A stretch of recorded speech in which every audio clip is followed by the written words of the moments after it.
This morning's scripture is taken from Matthew chapter 10. Matthew chapter 10, beginning at verse 21. Jesus left that place and went away to the district of Tyre and Sidon. Just then a Canaanite woman from that region came out and started shouting, "Have mercy on me, Lord, Son of David. My daughter is tormented by a demon." But he did not answer her at all. And his disciples came and urged him, saying, "Send her away, for she keeps shouting after us." He answered, "I was sent only to the lost sheep of the house of Israel." But she came and knelt before him, saying, "Lord, help me."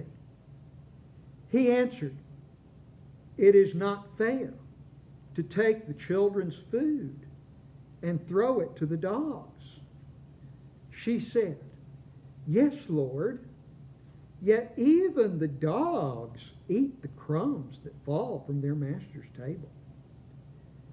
Then Jesus answered her, "Woman, great is your faith. Let it be done for you as you wish." And her daughter was healed instantly.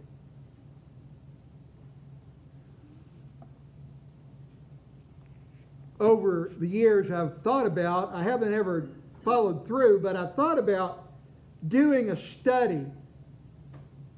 A study maybe is better than a sermon series, but a study on things I wish Jesus hadn't said. Now, for some folks, and sometimes, you might include in that, love your enemies. Love your neighbors as yourself. Sometimes your neighbors and your enemies are the same people. And it may be difficult to either have warm feelings for them or to do loving things for them. But if I were to get a top 10 or a top 1, I'm going to say this is one of those where I'd rather not have to read it. I'd rather not have to deal with it. Someone who is reading the Old Testament or the New Testament will come across this and they'll mention it. And they'll say, "What about Jesus here? He called or seemed to be calling that lady a dog." Now, I like dogs. I've had dogs. But if I were to compare a human being to a dog, that's not really a compliment. It kind of sounds like an insult, as a matter of fact. And then, because of that, we got to back up a little bit and look at what it is that's going on before this happens. First of all, Jesus, immediately before this, in Matthew's telling, has been in Galilee. And he has had a rather fierce argument with the religious leaders of his community. They have brought criticism of him and of his disciples about following the dietary laws of the community. And he's been pretty fierce in denouncing these religious leaders. He's even called them blind guides, also not a compliment. Things have gotten heated. And for whatever reason, maybe because they're angry at him, maybe because Herod has heard about Jesus and is kind of trying to find him possibly to take him into custody. He's in the region of Tyre and Sidon. Now, in our time, that would be part of the country of Lebanon, which is, as you know, right now, a troubled land. But he's outside Herod's jurisdiction. And he's outside the jurisdiction, the religious jurisdiction of the religious leaders he's been arguing with. Maybe he needs to rest, needs a vacation. These days, it's exhausting just to get through the day and make decisions, and you want to find some way to get away. Or maybe you come up with a getaway that's also in your house. But he's away. And he's not in Jewish country. There may be Jews living there. There were Jews living all over the Roman Empire. But it's not Jewish territory. And this woman comes up. And she's identified as a Canaanite. Now, that was not in the first century the way people were described. But the word evokes the time when the Israelites were beginning to settle in the land of promise. And their rivals for the land were Canaanites. They even called the land Canaan.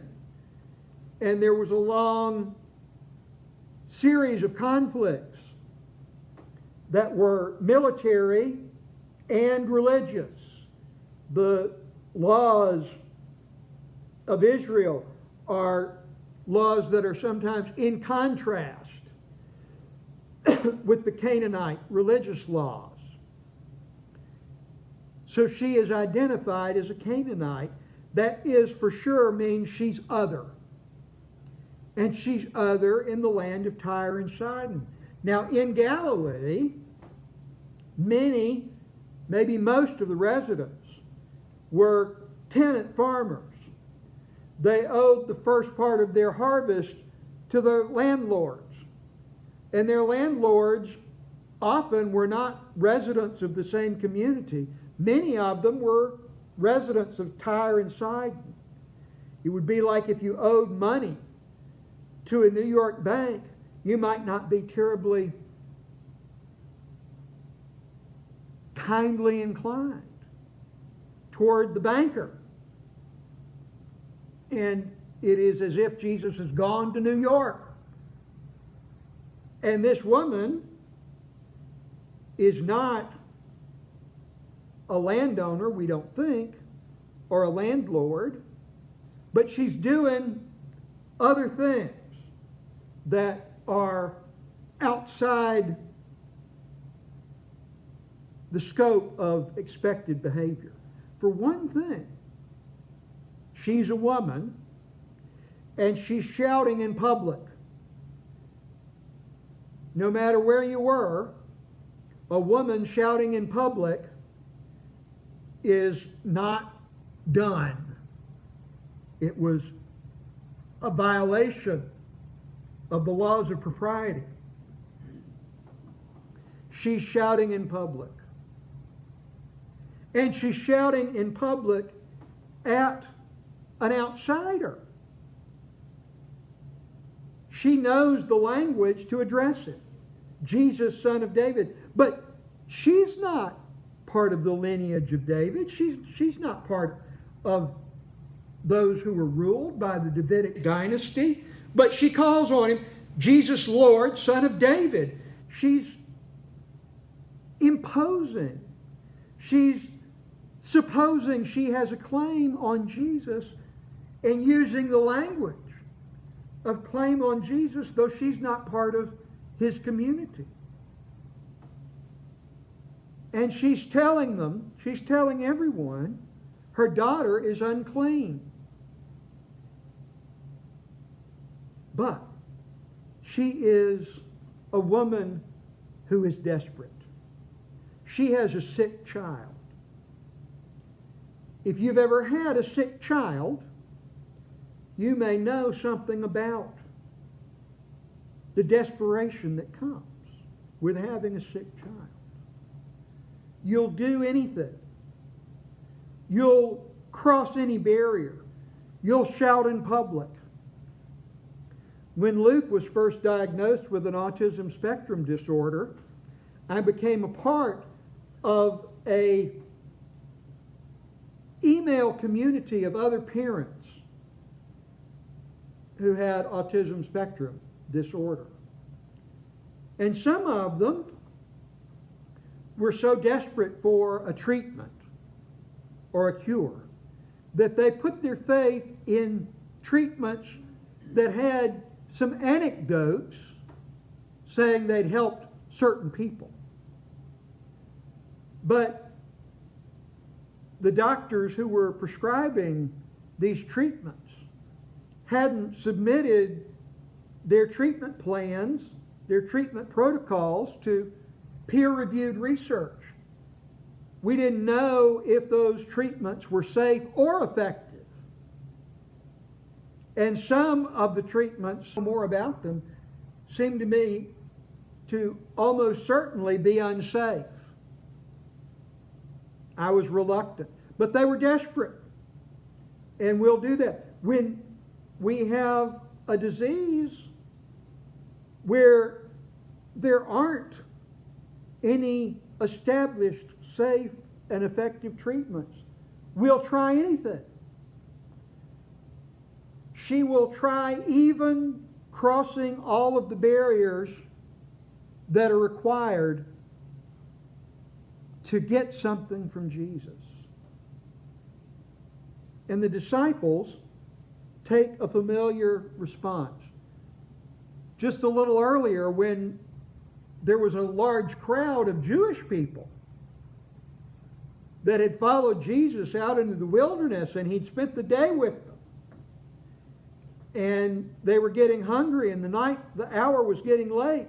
And his disciples said, "Send them away. They're not our responsibility." And now this woman is shouting, and the disciples say, "Send her away. She's not our responsibility." Jesus initially has a neutral response. He says, "I was sent to the lost sheep of Israel. You're not part," he didn't say this, but "you're not part of the sheep of Israel." But she keeps shouting. She calls him Lord. "Sir, I'm desperate." And he says, "It's not fair to take the children's food and give it to the dogs." Now, it can't be a compliment to compare someone to a dog. And some folks have looked at the language and said, well, the word he used was kind of like the word puppies. Everybody likes puppies. Well, we like them. But we don't confuse them with our children.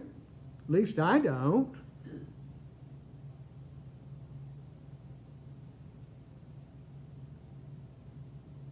And anyway, is it really that much better to say he called her a puppy? Would you like to be compared to a puppy? But she is desperate. And she won't give up. She says, but even the puppies get the scraps from the table. If the crumbs fall, the puppies eat them. It's like Snoopy. If you drop something on the floor, he believes it's his. We had a dog that believed if you left it on the counter where he could reach it, it was his. We had to learn how to put things further back on the counter.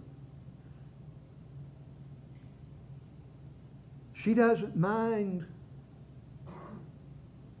the insult or the apparent insult because she's desperate. Now, in the Gospels, Jesus has arguments and disputes with men. With Simon Peter, with the religious leaders, even with the Roman authorities. He never changes his mind. But when his mother comes to him and says, the wedding party has run out of wine, and he says, what does that have to do with me? And she says, do what he tells you. He seems to change his mind and do what his mother's asked. This woman, this outsider, this ancient enemy, in fact, says, I need what you've got. And it looks to me like he changes his mind. He does what is needed.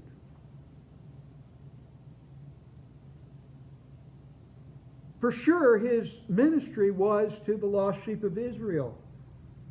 But in later times, when the church confesses that Jesus is the Messiah, Jesus has fulfilled the hopes of Israel, the church might say, and they were inclined to say, this is for us. This is just for us. And then they remembered this story. Even Jesus extended his love and power and healing to our ancient enemy. We are descended from the Canaanite woman. Maybe not by biology, but spiritually. We come from folks who are not part of the kingdom of Israel, not part of the people of Israel. And Jesus extended his grace, his healing, his power to us.